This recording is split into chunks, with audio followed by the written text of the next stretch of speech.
भारतीयांसाठी भारतीयांकडून बनवून घेतलेलं संविधान आहे, म्हणून याची सुरुवात झाली we the people of India, आम्ही भारताचे लोक.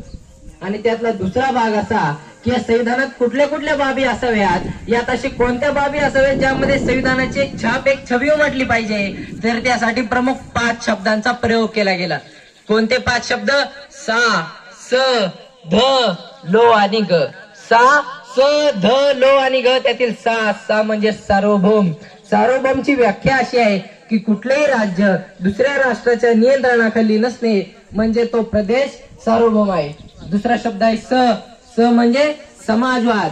म्हणजे समाजातील जर कोणती एक व्यक्ती जर पुढे गेली तर त्याचा समाजाला काहीच उपयोग होत नाही. जसं की एकाचं कळकाचं किंवा बांबूचं झाड ते विस्तारित नसतं, त्याच्या सावलीत आपल्याला बसता येत नाही, पण एखादं कमी उंचीचं मन विस्तारित वृक्षाखाली आपण सहजपणे बसू शकतो.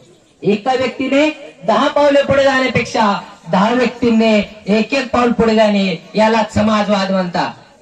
तिसरा प्रमुख शब्द आहे ध म्हणजे धर्मनिरपेक्ष. कसे असेल हे संविधान?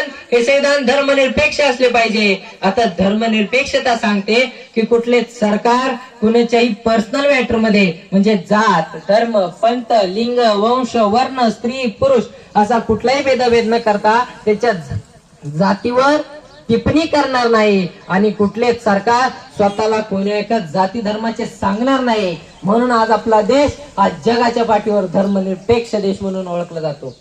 चौथा प्रमुख शब्द आहे लो म्हणजे लोकशाही. आता लोकशाहीची व्याख्या सांगताना जगप्रसिद्ध विचारवंत अब्राहम लिंकन काय म्हणतात?